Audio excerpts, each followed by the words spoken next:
welcome back guys to my YouTube channel. So, ngayon guys, panibagong tutorial na naman tayo. So, nasa title na po ng video yung ating tutorial. Ayan. Please, don't skip ads guys. Tulong nyo na sa akin to. Salamat. So, wag na natin siya patagalin guys. Simulan na natin in 3, 2, 1. Unang-una guys, punta tayo sa ating browser. So, type natin im.youtube.com.create. So, click natin tong link na to, yung may create. Ayan, pa-direct tayo sa desktop.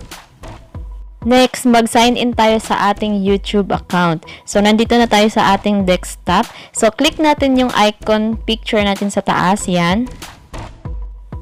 Next, click natin yung YouTube Studio para mapunta tayo sa YouTube Studio. So, nandito na tayo sa YouTube Studio. So, may makikita kayo sa left side. So, may mga option dyan. So, scroll mo pababa. Hanapin natin yung $sign. Yes, yan. Click natin yung $sign. Next, lalabas yung channel monetization. So, makikita natin sa baba yung yung subscriber counts at watch hours.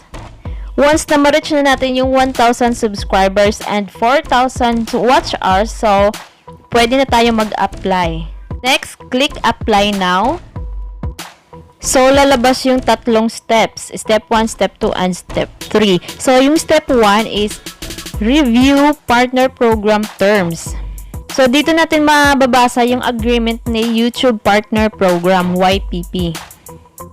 Click start.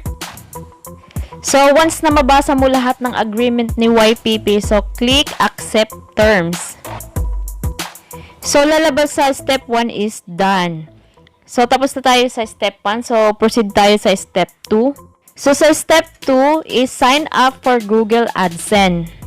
So, dito ka gagawa ng account for Adsense. So, click start. So, lalabas dito, you will be redirected to Adsense to complete the steps. So, click natin tong arrow para sa option.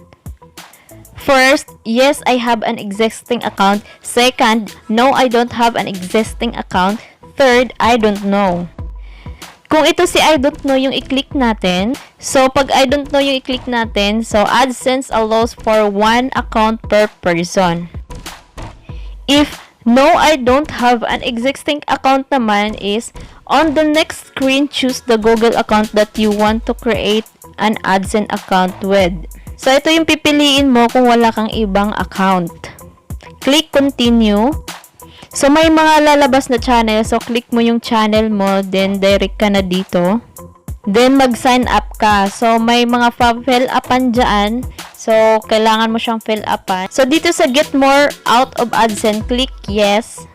And then, select your country or territory. Click Philippines. Next, basahin natin yung mga agreements. So, pagtapos mo mabasa, click yes. I have read and accept the agreement. After clicking yes, then create account. Click create account. So, ito na yung lalabas guys. Then, click get started.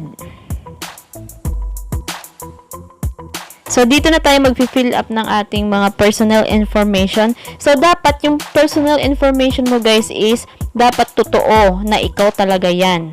Dahil kung hindi totoo yung mga nilagay mo sa personal information mo, so, masasayang lang. So, kailangan totoo talaga guys. Totoo talaga na ikaw talaga yan. So, next guys, click redirect. So, tapos na yung ating step 2. So, in progress na siya. So, mag-aantay ka na lang ng ilang oras. So, depende yan kung ilang oras matapos yung progress niya. Dito naman sa step 3 guys, mag-i-start lang siya pag natapos na yung step 2 mag-progress. So, magre-review na siya, i-review na yung channel mo, then aantay ka na lang kung kailan ma-monetize approve yung channel mo. Merong 1 day, merong ilang days, merong months, depende kung malinis yung channel mo, kung walang strike at copyright.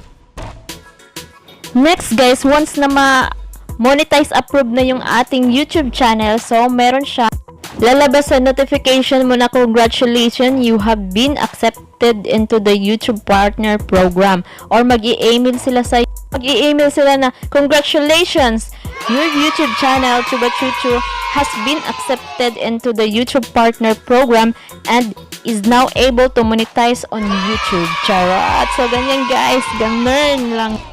So, ayun guys, napakasarap talaga sa feeling kapag na-monetize approved na yung YouTube channel mo. Yung tipong i-congrats ka ni YouTube sa email mo.